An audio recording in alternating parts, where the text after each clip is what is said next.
In Albion, legends aren't born, they're chosen.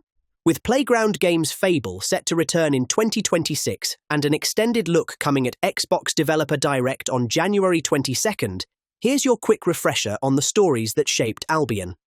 Spoilers ahead for Fable, Fable II, and Fable III. Here's the heart of the series. Fable is a fairy tale where your choices don't just change the ending, they change how the world treats you and what your legend becomes. Albion is whimsical, warm, and quietly brutal. You can be celebrated like a storybook hero, or feared like the monster in the woods.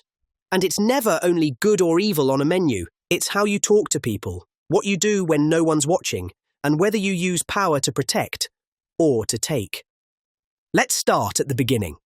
In the first Fable, you begin as a child in a small village with a family you think will always be there. Then everything collapses, raiders destroy your home, and you're taken to the Heroes Guild. The guild turns heroism into a profession. You train with sword and bow, and you learn will, the magic that feels like the world's heartbeat made visible. But the most important lesson isn't combat, it's reputation. Help people, keep your promises, protect the weak, and your legend brightens. Strangers cheer, shops welcome you, towns feel safer when you arrive. Exploit people, lie, steal, threaten, and the world hardens around you. Fear follows, doors close, and your name becomes a warning. As you grow, you chase the shadow of Jack of Blades, a masked evil that feels less like a man and more like a myth wearing a face. And the closer you get, the more Albion tempts you with shortcuts. Because in Fable, power always asks for a price. By the end, the question isn't only whether you can win, it's what you're willing to sacrifice to win, and what that turns you into.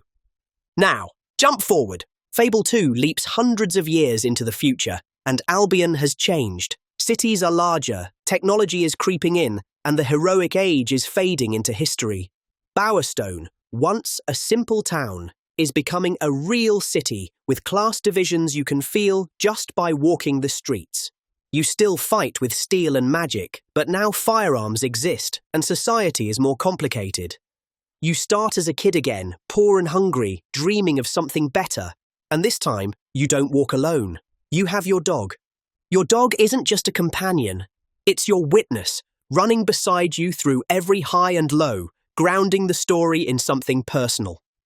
The conflict circles around Lucien Fairfax, a man obsessed with rewriting the world. His plan centers on the Spire, a colossal tower said to grant a reality-bending wish. To reach it, you team up with allies who represent different responses to power.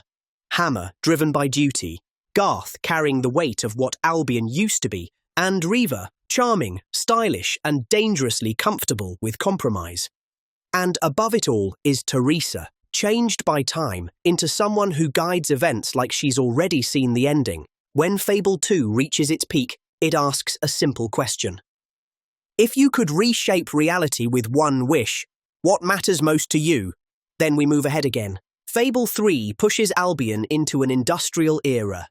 Factories rise, smoke fills the air, and inequality becomes impossible to ignore. And for the first time, you begin as royalty. Your enemy is your own brother, King Logan. At first it looks like a straightforward tale, a cruel ruler, a suffering people, a revolution waiting to happen.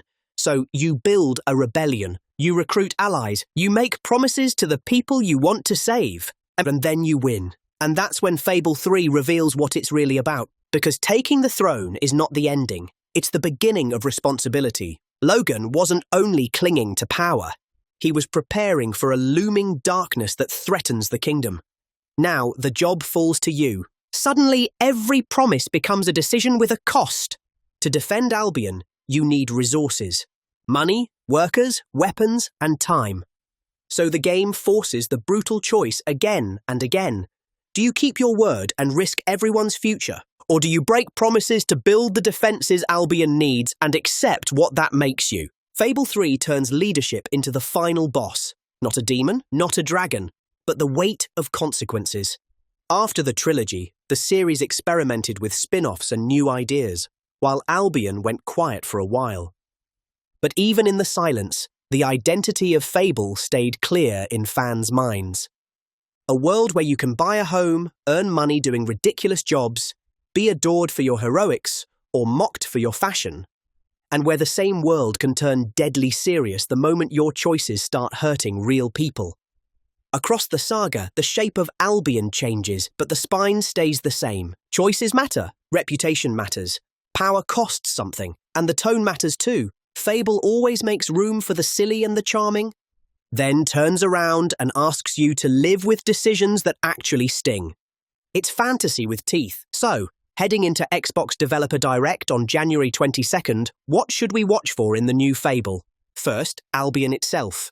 What era are we in? Classic storybook medieval, industrial, or a blend that feels like a new legend? Second, the choice systems. Will decisions reshape the world in visible, reactive ways again? Will your reputation feel personal, earned, and remembered? And third, the tone.